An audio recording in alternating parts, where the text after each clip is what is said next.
garis bawahi aja secara terpisah. Jadi baris bawahnya itu nggak nyambung di teman-teman. Jadi kalau nulisnya tuh ranunculus digarisbawahi, pramula digarisbawahi kayak gitu.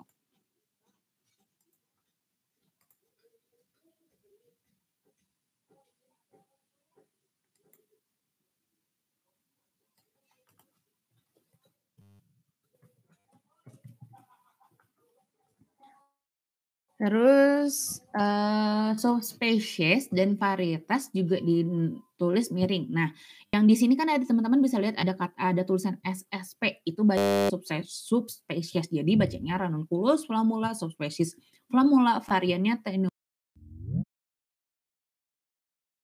SSP, setelahnya itu berarti masuk subspesiesnya itu flammula dan variannya adalah Taeniifolia. Jadi ini yang paling mudah untuk dipahami untuk soal SBMPTN. Jadi teman-teman kalau misalkan lihat SSP apa? Berarti itu masuknya di subspesies.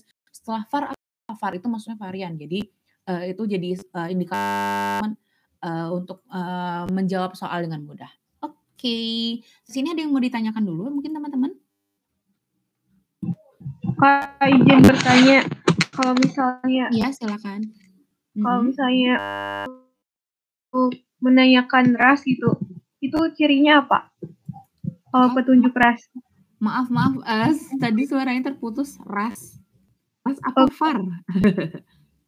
Kalau misalnya petunjuk ras itu cirinya apa? Kan kalau misalnya yang subspesies itu kan SSP. Nah, kalau misalnya yang akhirannya apa, Kak?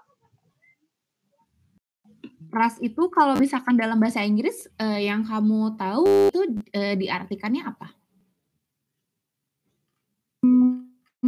Kurang tahu, Kak. Jadi gini, ras itu kalau misalkan di bahasa Indonesia kan ras itu masuknya di keluarga ya. Bentar. Sebenarnya gini, mudahnya gini, kalau misalkan aku kasih clue, ras karena textbook biologi itu pakai bahasa Inggris, jadi kamu lihat dulu ras itu di bahasa Inggrisnya masuk di mana, apakah di family atau di genus kayak gitu. Karena yang ku tahu VAR itu ras itu masuknya di suku, jadi mestinya di binomial nomenclature ini masuknya di genus malah, yang depan, yang paling depan gitu. Si ranunculusnya. Karena yang kupahami ras itu masuknya di suku, di genus kayak gitu. Kebayang nggak maksudnya tadi yang tanya tante? Fitri ya? Halo?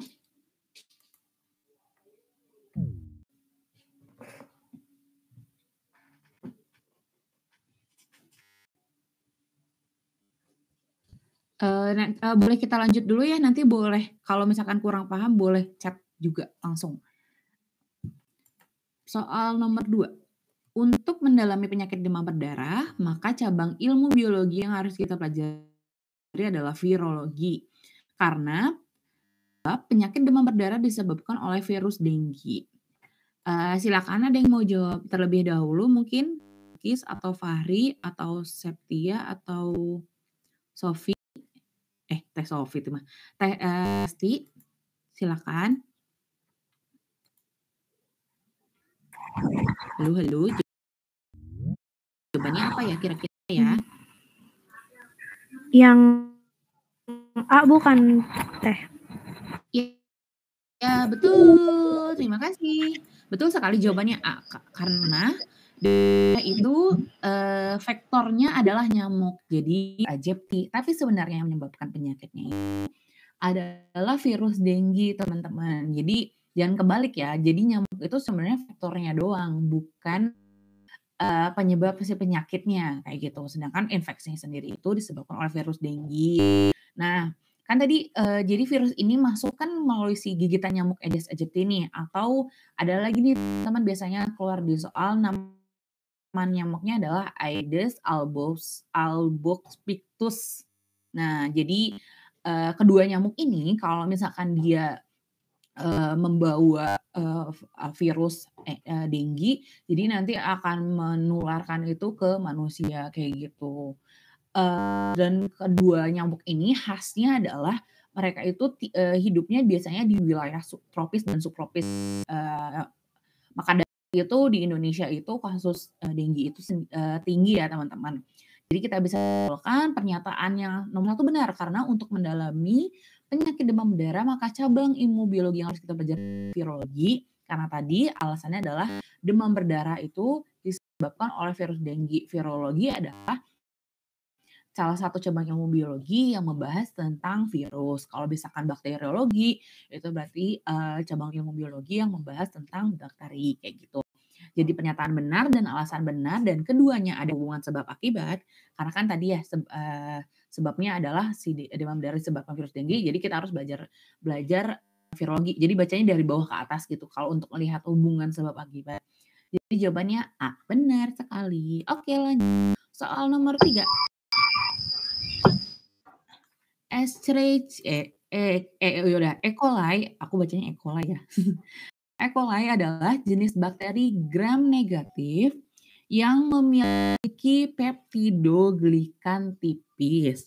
Sebab bakteri gram negatif dapat resisten terhadap sistem imun karena memiliki lapisan lipopolisakarida pada dinding selnya. Nah, mau tahu dengar dulu dari teman-teman, kira-kira pernyataannya benar nggak ya E. coli itu bakteri gram negatif? Benar nggak nih?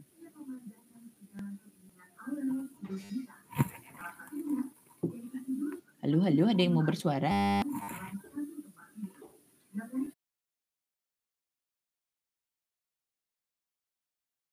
Halo. Benar nggak? Yaudah aku jawab dulu aja ya. Ya, halo? Ada yang mau bersuara tadi? Halo.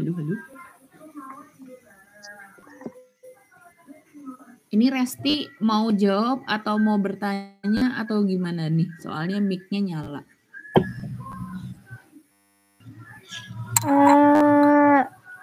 Benar teh. Yang E. coli adalah gram negatif. Oke, bener banget. E. coli adalah salah satu contoh bakteri gram negatif. Nah, pertanyaan berikutnya, E. coli biasanya ditemukan di tubuh di mana ya? Usus mana tuh? Kan usus ada 2. Usus besar. Ya, benar sekali. Bakteri gram negatif.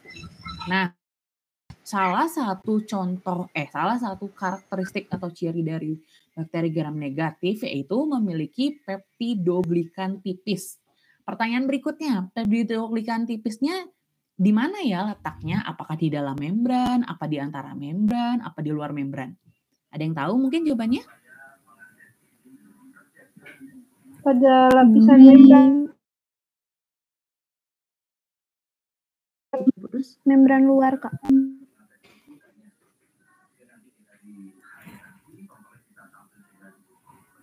Halo. Jadi coli itu punya apa tadi peptidoglikan tipis tuh di antara 2 membran. Jadi aku share screen dulu ya, share gambar deh biar mudah. Sebentar ya, di stop dulu, kita share yang lain. Mana ini? Oh ini.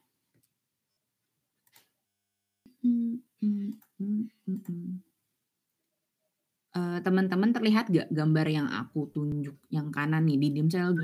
Ini harus banget sih teman-teman. Paham? Kelihatan nggak teman-teman? Kelihatan Kak. Oke. Jadi aku lanjut ya. Jadi kalau dinding sel bakteri gram negatif sama positif, pertama perbedaannya udah jelas banget. Kalau di paling luarnya si dinding sel gram negatif tuh ada LPS. Jadi kalau misalkan teman-teman nanti ketemu di soal LPS doang, itu artinya lipopolisakarida. Jadi itu hanya ada di gram negatif. Jadi teman-teman harus ingat itu ada di gram negatif. Selanjutnya kalau di dinding sel gram negatif itu dia ada membran luarnya dulu.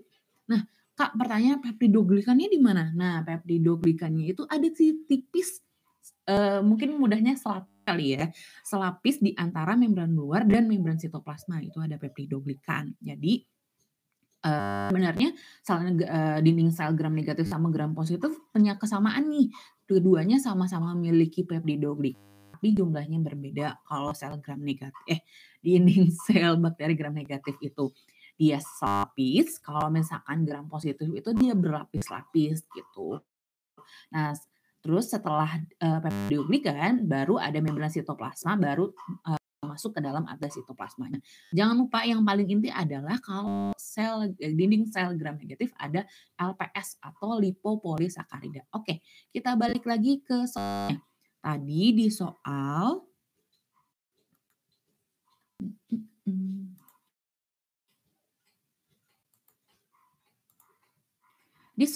E. coli adalah jenis bakteri gram negatif yang memiliki peptidoglikan tipis. Betul atau tidak? Betul jawabannya tadi.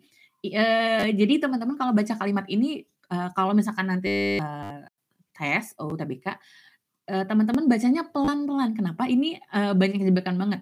E. coli jenis bakteri gram negatif. Oke, langsung diokehin aja. Padahal ada yang memiliki peptidoglikan tipis. Nah, harus hati-hati ketika lihat yang memiliki peptidoglikan karena keduanya juga memiliki peptidoglikan. Bedanya kalau di bakteri gram negatif dia tipis, kalau di gram positif itu dia tebal. Jadi teman-teman bacanya aku sarankan untuk UTBK biologi itu benar-benar bacanya pelan-pelan, jangan dimaknai satu kalimat itu.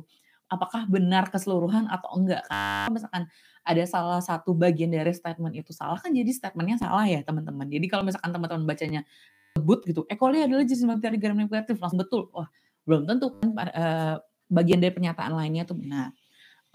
Sebabnya adalah bakteri gram negatif dapat resisten terhadap sistem imun karena memiliki lapisan LPS atau lipopolisakarida pada dinding selnya. Oke, kita lihat dulu pernyataan belakangnya. Memiliki lapisan lipopolisakarida pada dinding selnya. Itu benar. Karena memang gram negatif itu yang punya LPS tadinya gram negatif ya. Benar nih.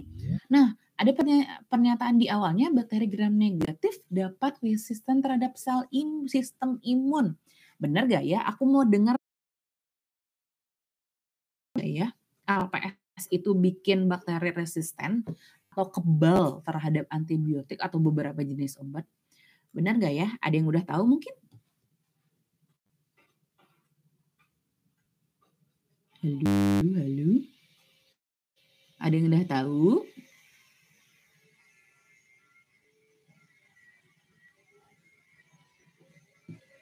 Ada yang mau jawab? Atau aku kasih? Aku jelasin aja mungkin ya, lanjutin aku jelaskan dulu ya. Jadi,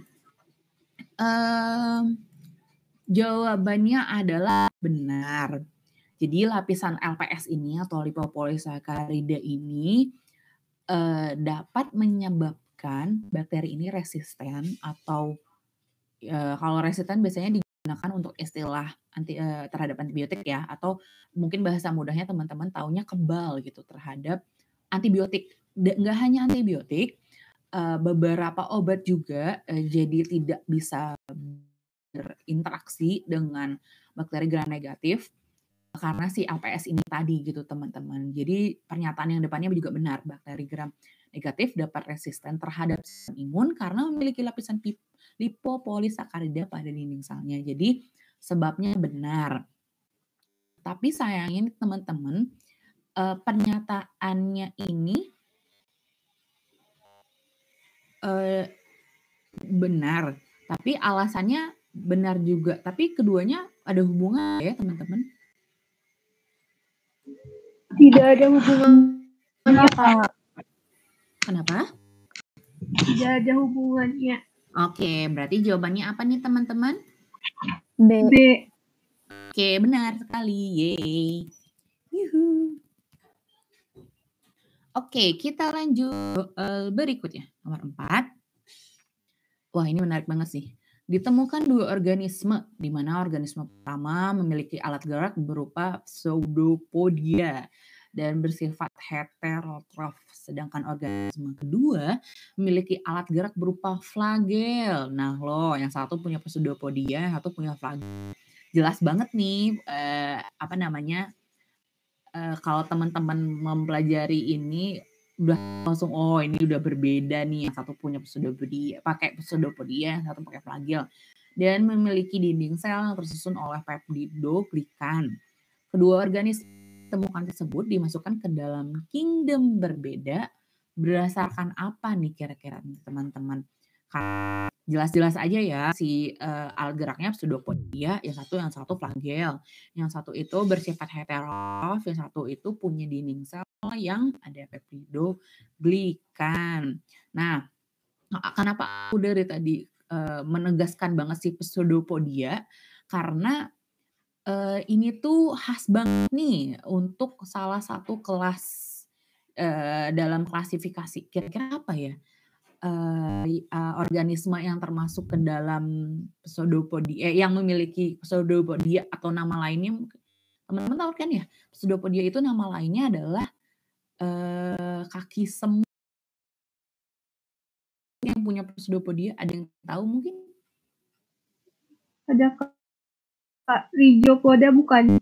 Ya betul, Rhizopoda, benar. Nah, oke sekalian pertanyaannya dilanjutkan. Rhizopoda itu masuk kingdom apa ya? Kingdom Protista mirip hewan Kak. Protozoa. Protozoa, Protozoa. Kingdomnya namanya Protista ya saya, bukan Protozoa. Kingdomnya mau Protista, namanya jangan diganti. Kingdomnya Protista. Jadi tapi jawabannya benar. Yeay, benar. Jadi khas banget nih teman-teman harus ingat kalau misalkan disebutin nih alat geraknya ribet banget kaki semu itu paling jadi ciri paling khas untuk kelas Rhizopoda. Ya udah kalau misalkan kelas Rhizopoda langsung ingat nih kalau Rhizopoda ini masuknya ke dalam kingdom Protista. Nah, yang berikutnya alat geraknya berupa flagel. Flagel itu gini deh, kalau misalkan teman-teman mungkin belum kebayang flagel tuh kayak gimana. Kalau teman-teman lihat ekor tikus, flagel tuh mirip banget sama ekor tikus sebenarnya, cuman kecil aja gitu. Nah, terus dia punya dinding sel peptidoglikan. Nah, kira-kira ini masuk kingdom apa ya? Dan contohnya apa deh? Kingdom itu, terus contoh makhluk hidupnya apa? Ayo, coba ayo. Ini jelas banget nih, punya flagel. Ayo, yuk. Itu bakteri bukan Kak? Soalnya kan yang punya peptidoglikan bakteri. Betul, baru banget tadi dibahas kan ya sama kita ya. Dia punya peptidoglikan Kak, benar banget. Maksudnya itu bakteria. Iya benar bakteria. Kingdomnya apa kingdomnya? Monera Kak. Nah betul, kingdomnya Monera. Kelasnya bisa archaea bakteria, bisa aduh batuk. Bisa kelasnya bisa archaea bakteria, bisa eubacteria, bisa cyanobacteria gitu. Spesiesnya banyak. Tadi kan teman-teman tahu ada E. coli, ada lactobacillus, ada methanobacterium, kalau yang SMA mungkin lebih sering dengarnya itu ya methanobacterium, halobacterium, lactobacillus, ada azotobacter, terus ada ada spirulina juga masuk di situ. Jadi organisme pertama tadi kan masuknya di Protista ya, sedangkan yang kedua itu dia masuknya di Monera. Nah, dengan demikian ini dipisahinnya kenapa ya? Apa karena alat geraknya, apa karena punya peptidoglikan atau apa? Ada yang udah tahu kesimpulannya? Ini jelas banget sih di antara dua kingdom ini. Inti sel? Betul yang kali. Yang mana yang punya membran inti sel? Prokariot. Ya. Oke, prokariot yang mana? Ya, Protista. Gimana? Aduh. Ya, benar.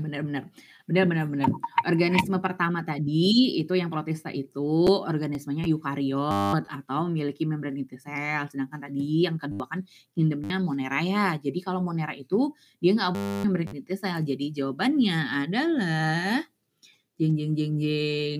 Ada membran plasma yang membungkusnya kayak gitu. Itu cara pemisahannya ya. Jadi bacanya bener kan biologi tuh bacanya harus pelan-pelan karena kalau dilihat, ini cuma alat geraknya doang beda. Wah, langsung aja tuh langsung jawab. Gitu. Lanjut soal nomor 5. Jamur air atau Oomycota dikelompokkan dalam kingdom Protista. Nah lo pasti awal-awal belajar ini teman-teman pasti bingung kayak, "Kak, kan jamur ya kenapa di kenapa di kingdom Protista?" Karena anggota jamur ini dapat menghasilkan spora berflagel. Kenapa gitu? Jawabannya, yang disebut apa flagelnya? Halo?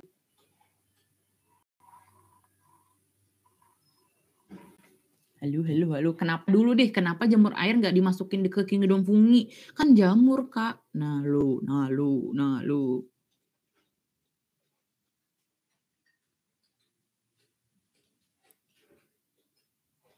Teman-teman ada yang tahu nggak? Ayo.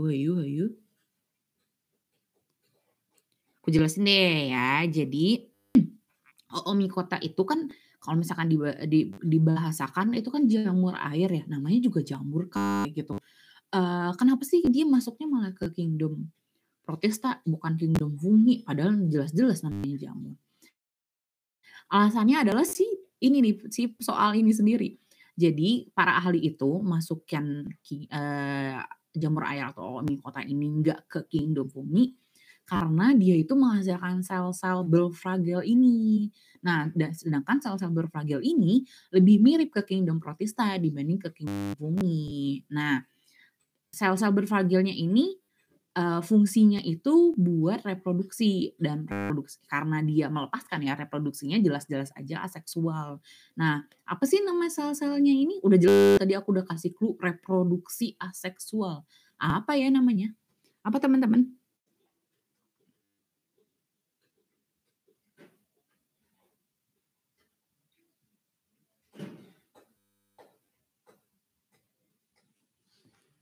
Halo, ada yang udah tahu atau nggak tahu? Ya udah langsung Zoospora bukan teh. Apa Neng? Tadi siapa? Zoospora.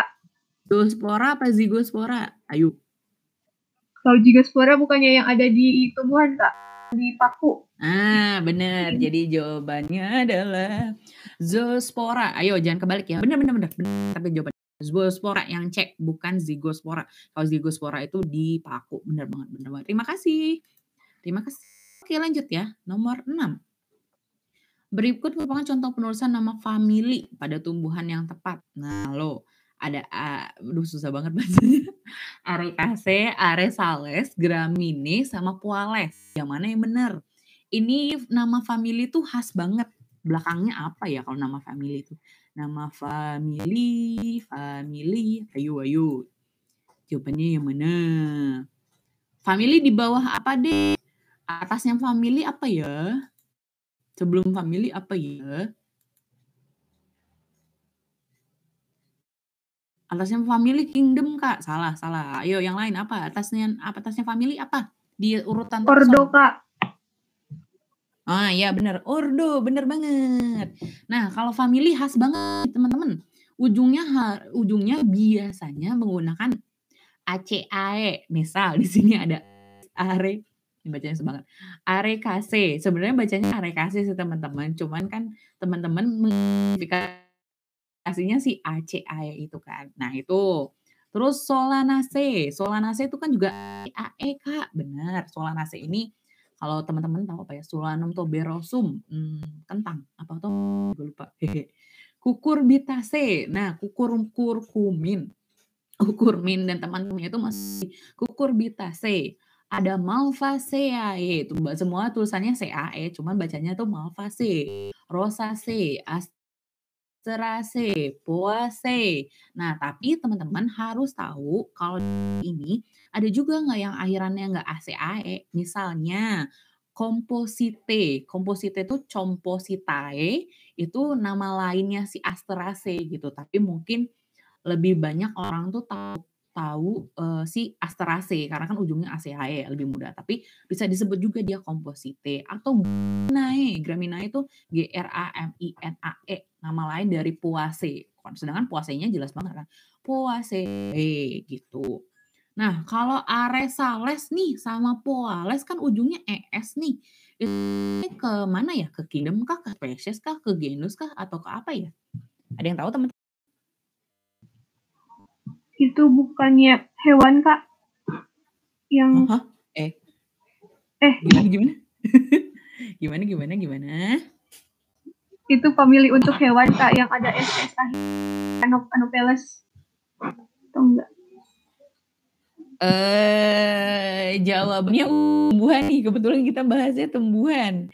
Jadi sebenarnya kalau si Aresales ini sama Puales ini tuh ordo dari tumbuhan. Nah, kalau misalkan ini biasanya gimana kalau ordo tumbuhan?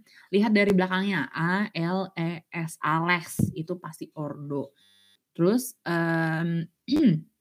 ordo kan jadi kan kelas kelas ordo baru ya jadi kan kelas, terus si ordo itu tadi si Ales, terus family itu yang paling mudah kalian teman-teman identifikasinya ACAE kayak gitu. Jadi jawaban dari soal ini yang mana yang paling tepat, nama family tumbuhan yang mana tuh? 1 sama 3. Betul, Arecaceae sama Gramineae. Oke, jawabannya itu yang B. Lanjut soal berikutnya. Tadang. Struktur filamen pada Cyanobacteria yang merupakan modifikasi dari sel vegetatif yang memiliki fungsi sebagai tempat terjadinya fiksasi atau pengingkatan nitrogen adalah jing. Ada yang mau jawab? Atau ini deh, Cyanobacteria itu struktur filamennya ada apa aja? Ini kayaknya susah sih. Tapi mungkin ada teman-teman ada yang udah tahu jawabannya, silakan.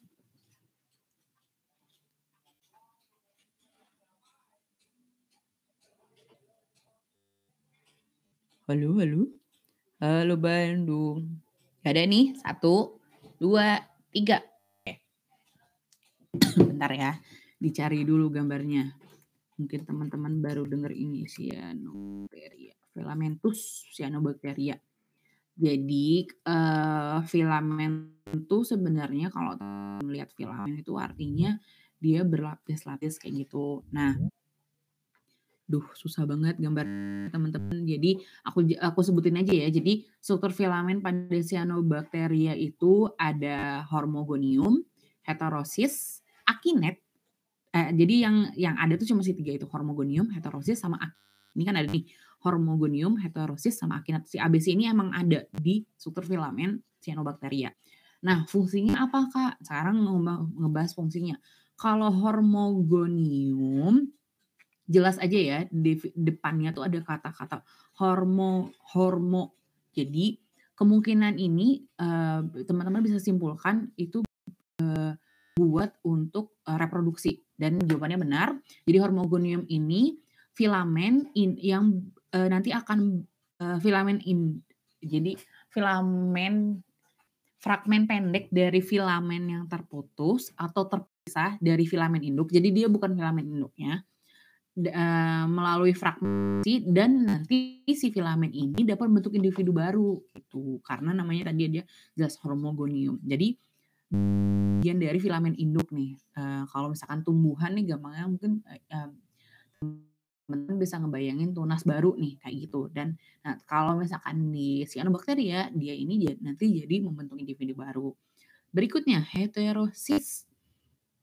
Heterosis adalah modifikasi dari sel vegetatif yang memiliki fungsi sebagai tempat terjadinya fiksasi atau pengikatan nitrogen.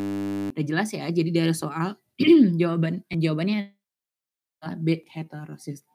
Nah, Kak, akinet adalah sel vegetatif juga. Kalau misalkan tadi kan hormogonium kan sel generatif ya. Kalau ini sel vegetatif yang saat lingkungan kurang menguntungkan, misalkan kondisinya terlalu asam atau terlalu basah, jadi kondisi-kondisi yang tidak optimal untuk untuk kehidupan Cyanobacteria, baru nih keluar terbentuk sel akinet ini kayak gitu.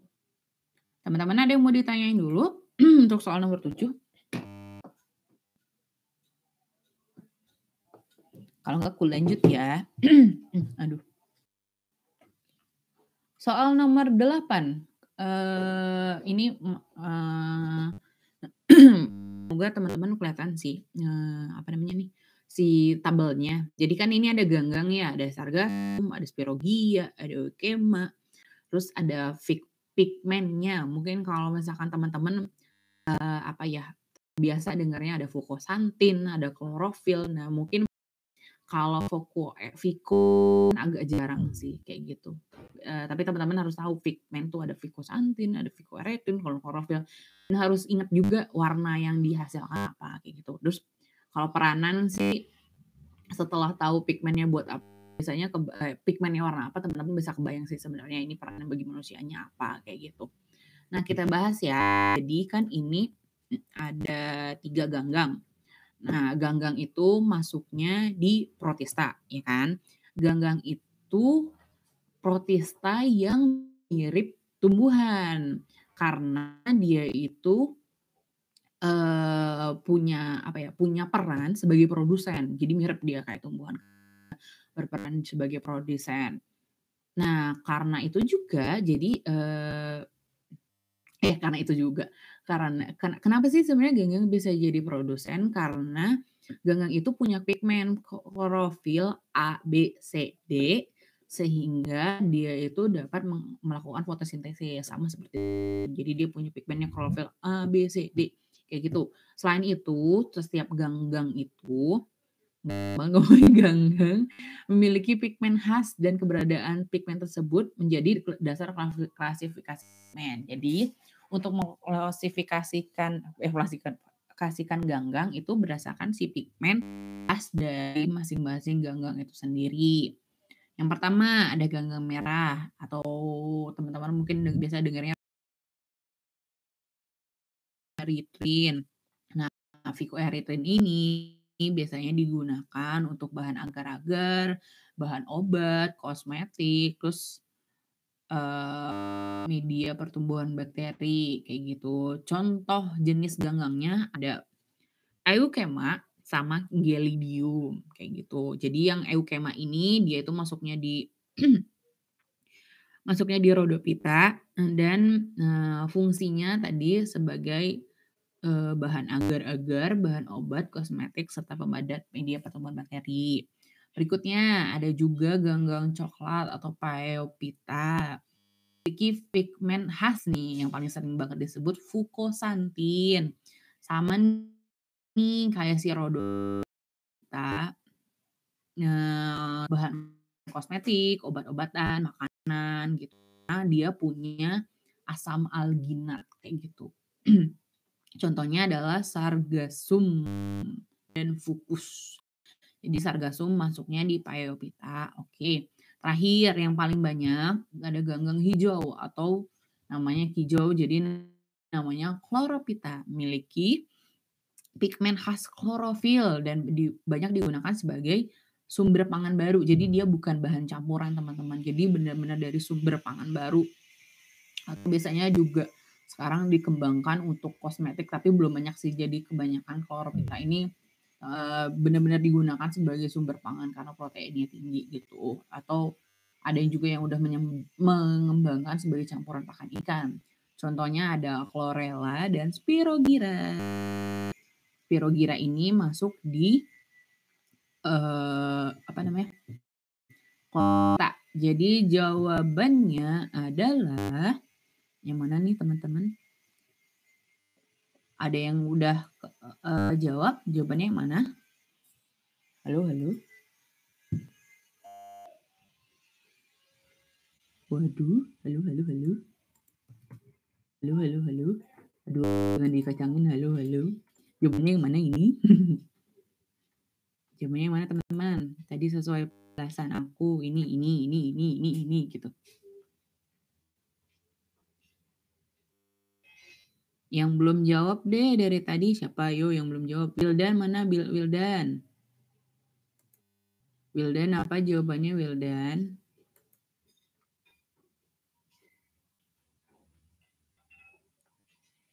Gak dijawab juga. Aduh, ada yang mau jawab nih. Siapa nih yang mau jawab? Fahri. Apa jawabannya Fahri? Yang C, Kak. Yang C. Kenapa Ya. tuh? Ketika Spirogyra itu menghasilkan klorofil dan digunakan untuk sumber makanan protein yang tinggi. Jawabannya sayangnya salah nih, Fahri. Soalnya kan P itu kan sumber agar-agar. Jadi gini, Fahri, sumber pangan di sini itu Spirogyra ini konsumsi dalam bentuk ya Spirogyra itu sendiri, bukan dibentuk jadi agar atau dikeringkan nanti langsung dikonsumsi seperti itu gitu, bukan diubah agar-agar. Jadi jawaban yang paling tepat adalah D. Karena Sargassum tadi kan aduh. Nah, terus dia punya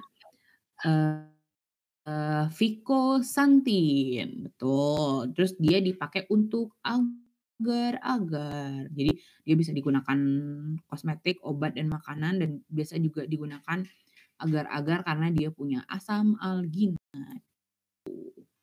Oke, lanjut ya. Soal nomor 9. Trikogin dalam siklus reproduksinya. Pasti trigokin itu, ada yang mau jawab dulu trigokin itu apa? Trigokin, apa itu trigokin? Trigokin apa yo? Ada yang udah tahu belum? Guys, trigokin guys. Langsung bahas aja ya. Trigokin itu saluran hubung antara askegonium dan antheridium. Sehingga terjadi plasmogami pada kelompok jamur Ascomycota kayak gitu. Nah, jamur Ascomycota ini kan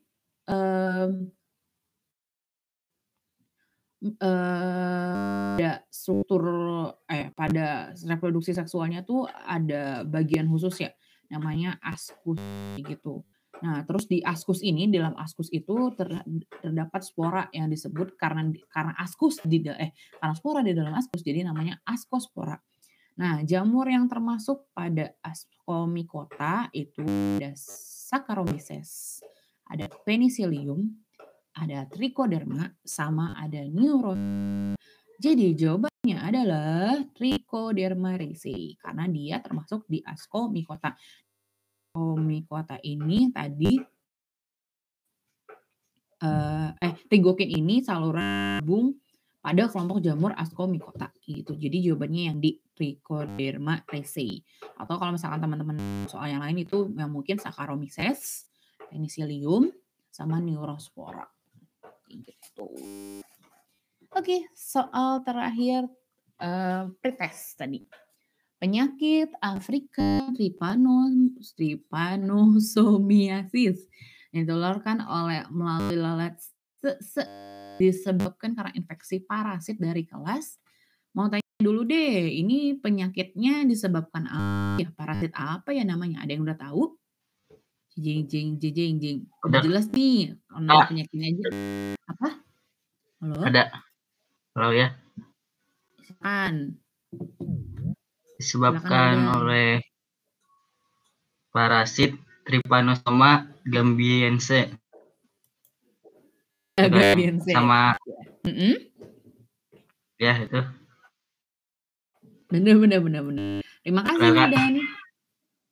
Ya. Jadi African trypanosomiasis atau penyakit di endemi ini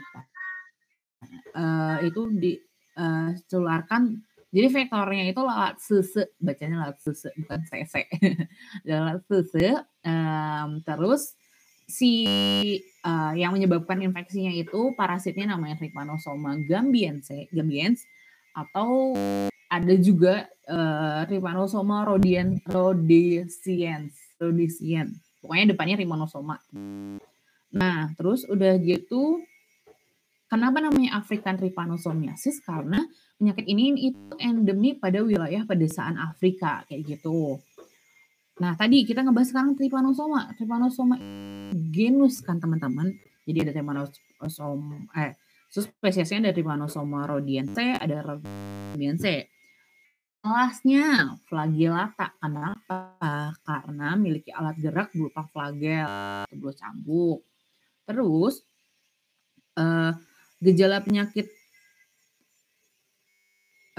penyakit ini nih kan namanya juga penyakit tidur ya.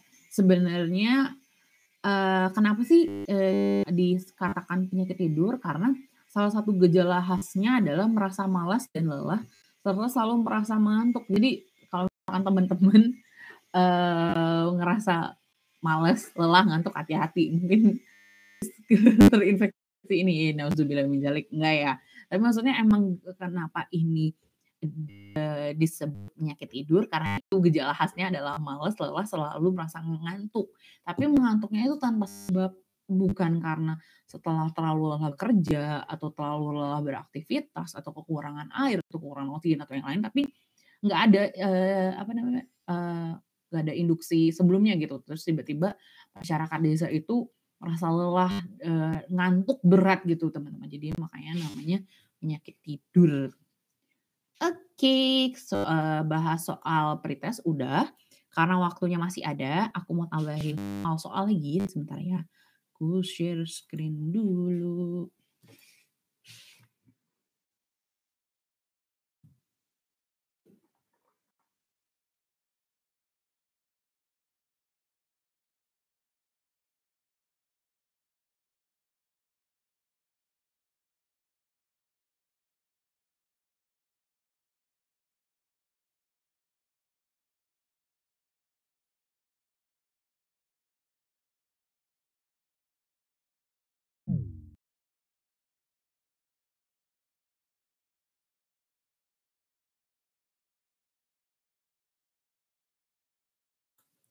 Oke, kita lanjut nih. Kakak masih punya beberapa soal menarik yang bisa dibahas di topik 1 ini.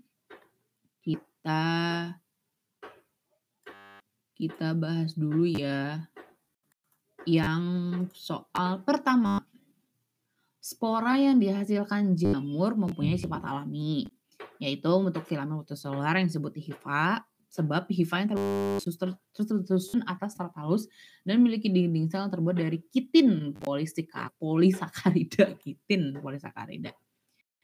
Nah, pertanyaannya adalah jamur kan itu eukariot ya. Jadi dia menggunakan spora ini sebagai alat perkembangbiakannya atau bisa disebut heterotrofik gitu.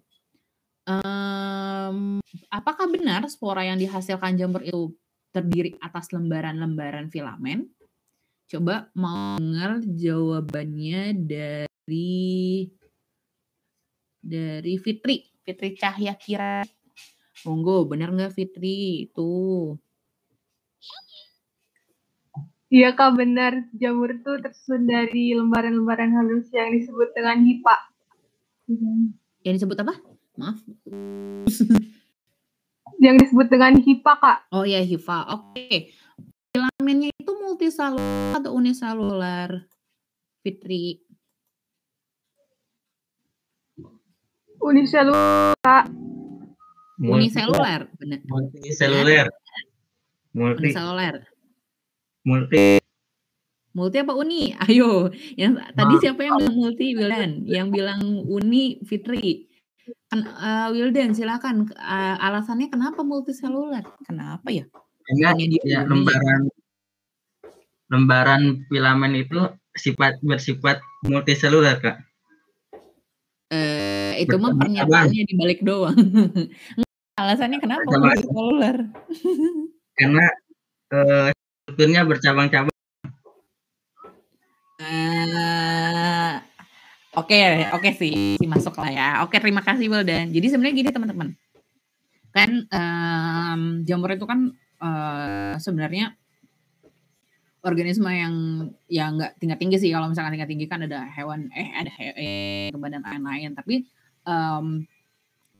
si jamur ini memang nggak uniselular, jadi nggak terdiri atas satu sel gitu, terdiri dari banyak sel. Jadi bisa dikatakan kan tadi ada filamennya gitu. Jadi si filamen ini multiselular bukan uniselular gitu. Kalau misalkan uniselular tuh kayak bakteria yang emang dan berfungsi gitu. Kalau misalkan jamur ini kan ada beberapa. Nah, benar spora yang dihasilkan jamur itu lembaran filamen yang bersifat multiselular dan benar banget terima kasih tadi Fitri ya, benar namanya hifa. Nah, hifa ini benar, makasih tadi Wildan bilang katanya cabang-cabang, benar. Nah, kalau misalkan kan dia sebenarnya bercabang-cabang nih, gabungan-gabungannya hifa ini membentuk suatu kesatuan lah ya.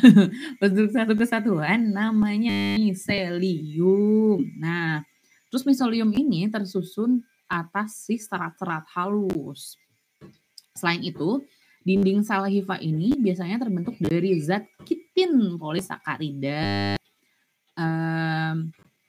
Ini khas banget. Jadi teman-teman kalau lihat soal ini, kenapa dari tadi aku nge-highlight kitin? Karena hifa itu khas banget punya dinding sel ada kitin. Karena kalau yang lain kan polisakaridanya tuh bukan kitin ya. Tapi kalau hifa itu dia polisakaridanya tuh si kitin. Jadi ini harus diingat-ingat hubungannya pasti hifa polisakarida gitu.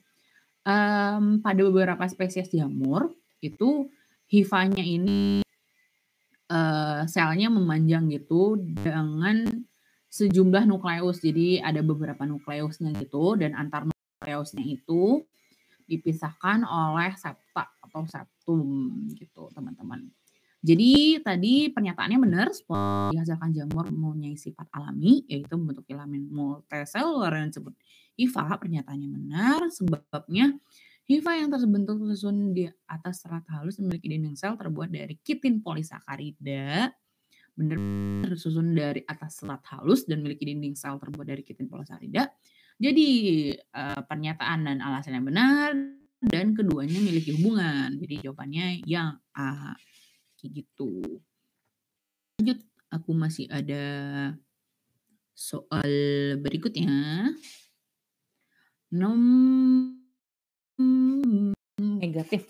Kelompok bakteri gram negatif bersifat non-motil dan menjadi parasit obligat pada suatu sel inang serta memiliki peptidoglika yang sangat sedikit adalah. Aku mau dengar jawabannya dari siapa ini? Apa ini? Bentar. Gak kebaca. Dari Balkis Nur Alifah. Silakan Balkis. Apa kira jawabannya Balkis?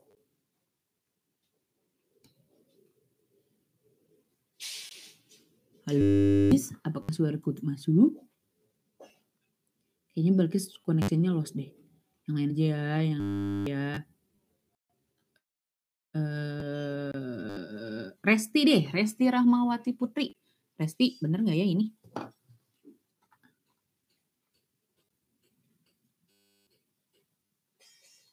Halo Resti, apakah suaraku masuk? Wah, tidak terjawab juga guys. Apakah suaraku? Kak Sofi, apakah suaraku masuk? Teman-teman yang lain, apakah suaraku masuk? Halo. Halo.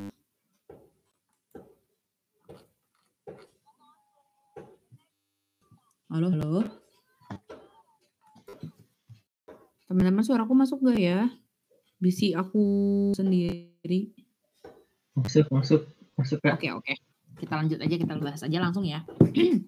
Jadi kan ini kelompok bakteri gram negatif. Tadi kan kita udah bahas nih struktur dinding sel gram negatif. Nah, gram negatif ini ada yang bersifatnya non-motil. Jadi non-motil itu teman-teman mungkin ada yang tahu mungkin maksudnya? Non-motil, ada motil sama non-motil. Apa? Motil. Kurang tahu. Kenapa? Kurang tahu. Oh, kurang tahu. Jadi ini aku nggak tahu sih, aku lupa ini pelajaran kelas berapa. Teman-teman harus ingat, motil itu artinya bergerak, non-motil itu artinya diem, tidak bergerak gitu. Mudahnya gitulah.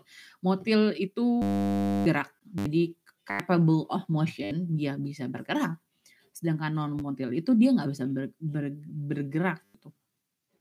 Nah, terus parasit obligat. Jadi parasit obligat itu definisinya adalah dia itu bisa jadi gini, aku jelasin dulu. Jadi kan parasit itu ada obligat sama fakultatif ya.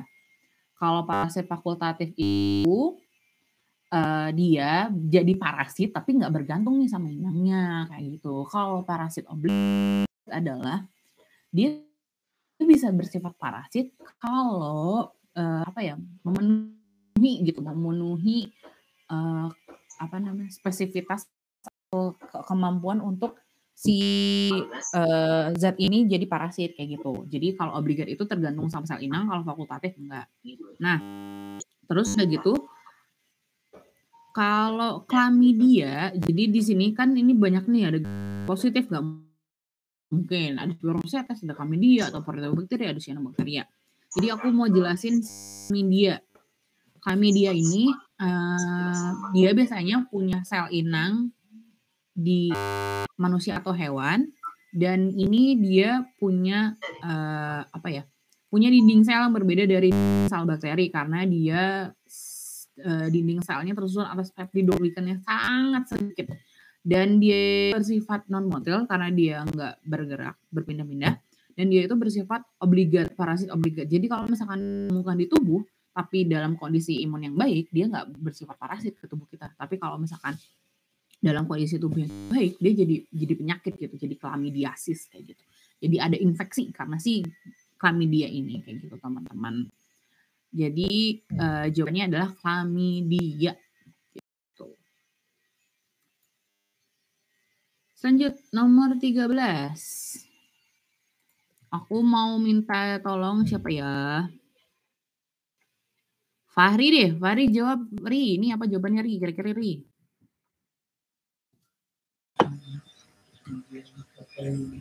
Baca dulu Ri, baca dulu, sabar, baca dulu.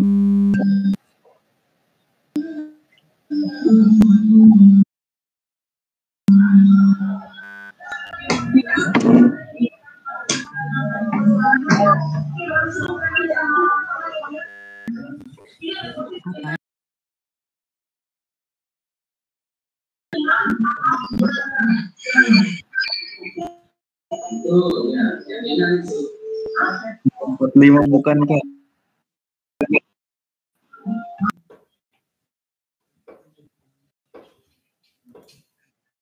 Dua 245 bukan Kak? Dari apa? 245.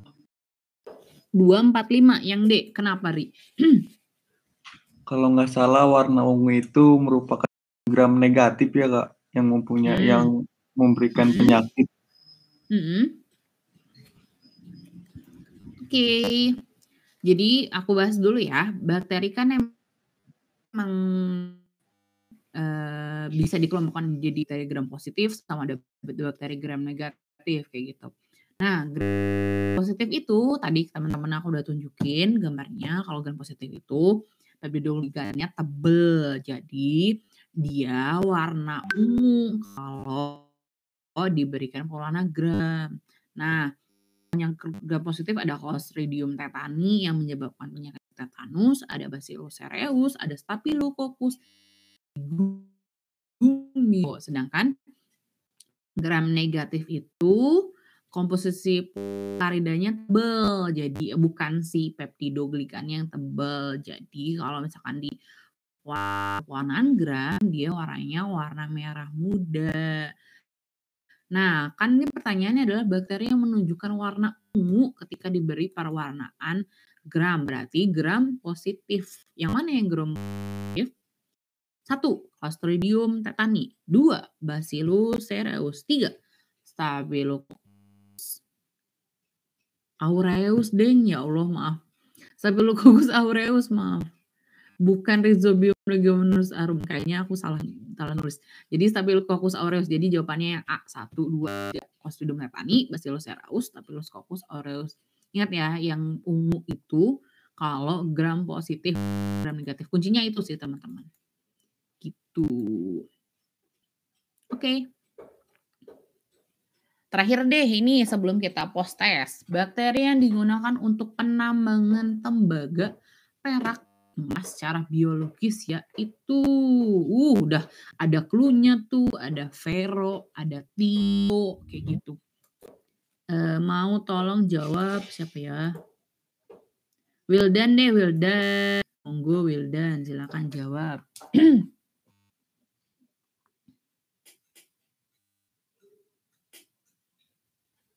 Enggak. Perak dan emas secara biologis. Apa Will? Apa Will? Yang satu. Satu, terus? 2.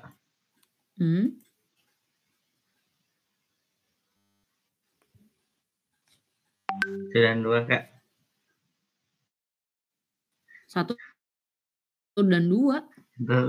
Yakin? Yakin nggak yakin? Mana ya Kak? 2, 3 Wildan, jawabannya yang mana aja?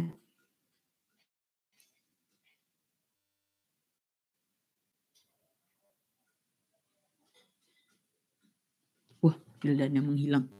Ya, mari kita bahas aja. Nah, tadi kan aku udah bilang, nih udah ada clue-nya nih, enak banget.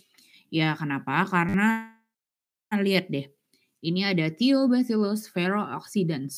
Kenapa dinamain ferrooxidans? Karena dia membantu oksidasi dari ferrous atau astagfirullah, ferrous apa sih? Besi. Tembaga. Ferrous tembaga deh. Bentar. Aku mabuk. Ferrous tuh ya tembaga yang Thiobacillus ferrooxidans itu digunakan untuk penambangan tembaga Thiobacillus ferrooxidans. Dan Thiobacillus thiooxidans itu digunakan juga pada penambangan iol, berarti dia itu oksidasi tiol. Iya, tiol. Intinya keduanya itu perak, Allah Akbar, ribet banget. Nomor 1 sama nomor 3 jadi jawabannya. Jadi Thiobacillus ferrooxidans untuk penambangan tembaga, Thiobacillus thiooxidans itu untuk penambangan perak, kayak gitu teman-teman. Jadi di beberapa negara maju itu mikroba itu digunakan untuk penambangan tembaga, penambangan beberapa logam lah ya. Nah, itu istilahnya namanya bioleaching kayak gitu. Bakteri yang digunakan adalah bakteri kemoautotrof atau bakteri yang menggunakan sumber karbon dari bahan organik dari si logam-logam ini dan sumber energi dari reaksi kimia kayak gitu. Nah, tadi yang aku bilang Thiobacillus ferrooxidans sama Thiobacillus thiooxidans ini mengubah logam tak larut menjadi logam terlarut. Jadi kayak bisa dimungkinkan pengambilan logam dari biji-biji mineral itu. Gitu sih teman-teman. Oke deh teman-teman. Jadi untuk hari ini pengayaannya sampai situ dulu. Sebelum kita berpisah seperti biasa bakalan ada post test. Bentar aku cariin post testnya dulu.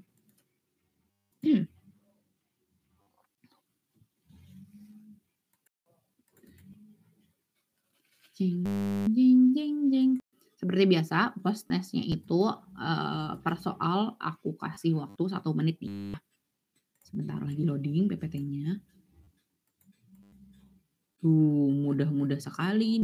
Ada 10 soal. Per soalnya 1 menit. Bisa dimulai dari sekarang. Sebentar. Jadi teman-teman jawab dulu aja di kertas. Nanti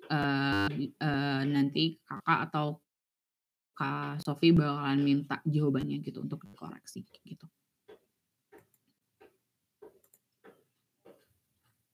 Soalnya sudah terlihat ya, PPT-nya sudah terlihat. Oke, sebentar. Kita nyalain timernya dulu. Timer 10 menit. Oke, dimulai dari sekarang.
Soal nomor 2.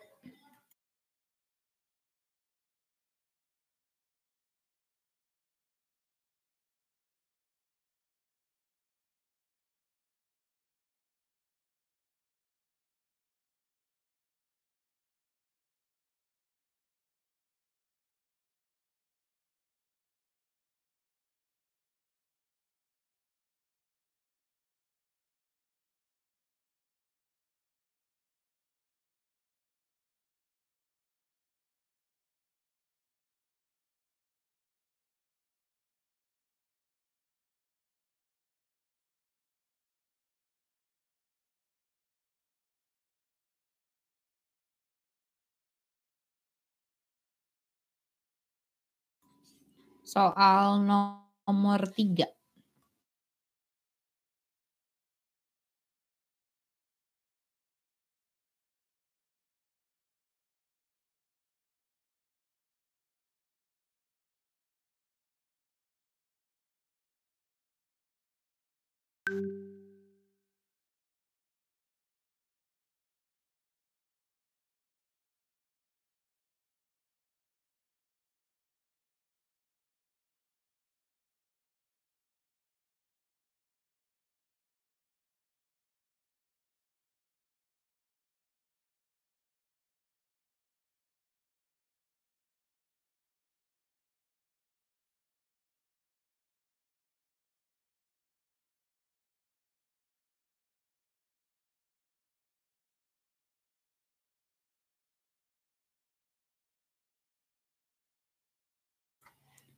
Soal berikutnya.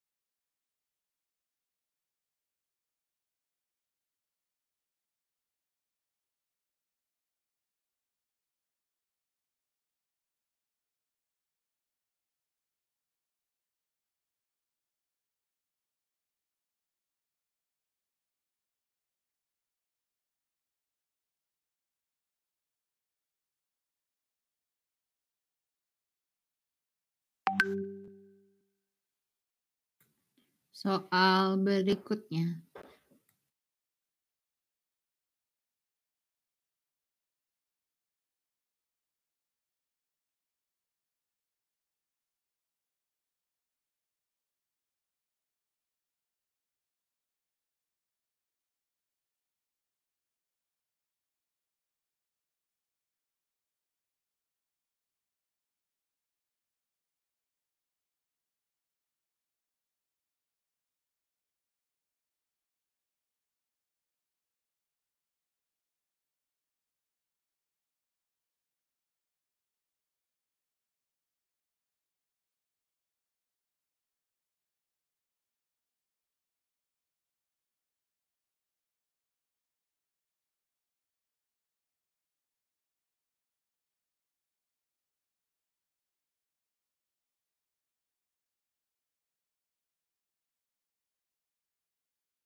Soal berikutnya.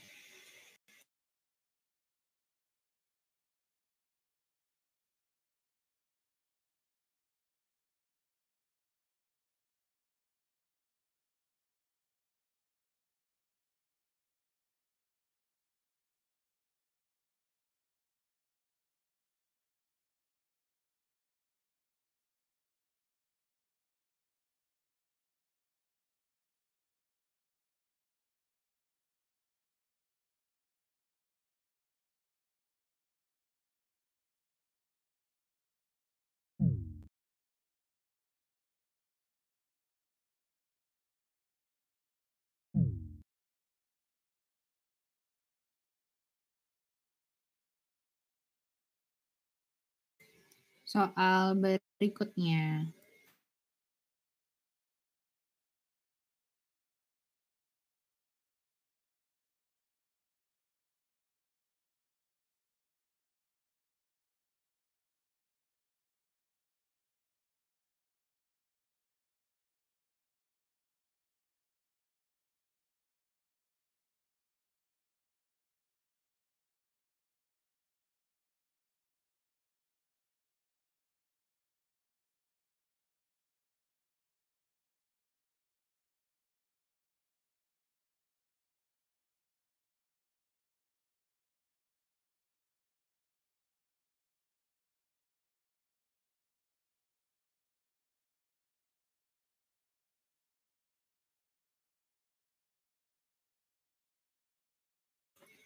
Soal berikutnya.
Soal nomor 9.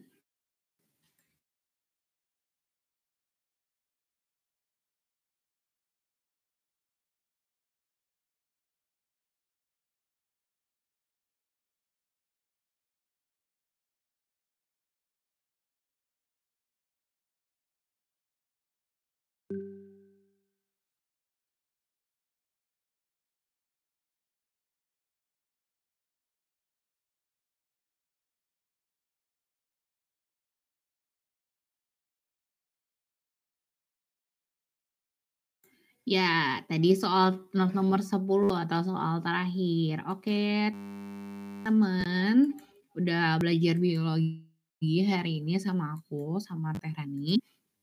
Sampai jumpa di pertemuan biologi berikutnya, mungkin sama aku atau Kak Alma. Terima kasih. Wassalamualaikum warahmatullahi wabarakatuh. Sampai jumpa lagi teman-teman. Aku dadah.